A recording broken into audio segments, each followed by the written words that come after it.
النهارده هنتكلم عن مباراه النادي الاهلي والهلال السوداني، كل الكواليس، وهنتكلم عن مين سبب الهزيمه في برنامج العالمي في الجول.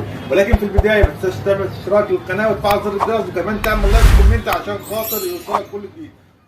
مع ان النادي الاهلي بدا مباراه يعني بتشكيله ممتازه جدا، حارس المرمى محمد الشناوي، علي معلول، ياسر ابراهيم، محمد عبد المنعم، محمد هاني وديانج وحمدي فتحي في نص الملعب، وقدامهم اللاعب حسين الشحات واحمد طاهر محمد طاهر واللاعب احمد عبد القادر وبيرسي تاو.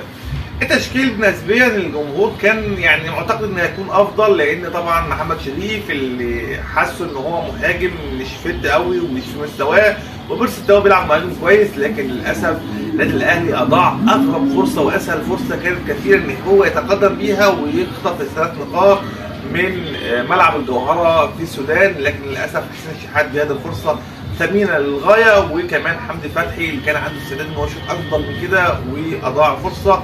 ثم توالت الفرص النادي الاهلي القليله جدا في الشوط الاول، ونزل الهلال في الشوط الثاني واستطاع ان هو يحرز هدف من ضربه حره مباشره، اعتقد ان هي كانت كافيه لهز شباك النادي الاهلي بالخطا نسبيا لمحمد الشناوي اللي الكل تحمل عليه في الهدف. ولكن انتوا عارفين اللعب في الثالثه عصرا بيكون الشمس قد تكون في عين اللاعب وتحجب الرؤيه عنه.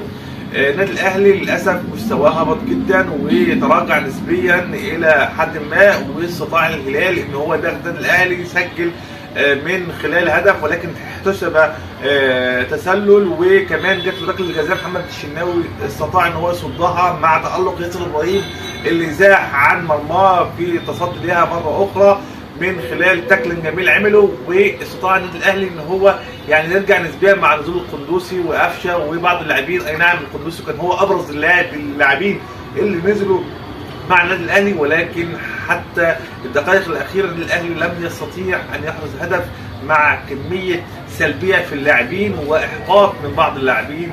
وطبعا نادي الهلال باغي النادي الاهلي من المرتده واستطاع ان هو يعمل اكثر من كوره خطيره، ولكن شفنا ازمات محمد الشناوي يعني بيعمل مشكله مع طبيب فريق الهلال ومش عارفين المشكله كان سببها ايه. يقال ان محمد الشناوي اتعارك مع الجهاز الطبي علشان خاطر خبطوا الراجل اللي هو بتاع الهلال ده، خبط بتاعت البنج في مناخير محمد عبد المنعم. انتوا عارفين محمد عبد المنعم عامل 2 عمليات في مناخيره قبل كده، فممكن كان يحصل له اصابات ثانيه، ومحمد عبد المنعم نخسر مدافع من العيار الثقيل. وكانت الكواليس في الملعب غير ادميه، كلنا عارفين وكلنا فاكرين اللي حصل في ماتش الجزائر ومصر زمان في مباراه فاصله للصعود في كاس العالم، كانت بتلعب في السودان وشايفين الاجواء في السودان كانت عامله ازاي. للاسف الكوره في السودان ما اسمهاش كوره، اسمها بلطجه واسمها عافيه، والفريق السوداني خطف الفوز بالبلطجه والعافيه، وحكم المباراه ما شافش اي ضغوطات بتحصل من الفرقه الاخرى، والنادي الاهلي خسر مباراه سهله. الجمهور زعلان، الجمهور غضبان.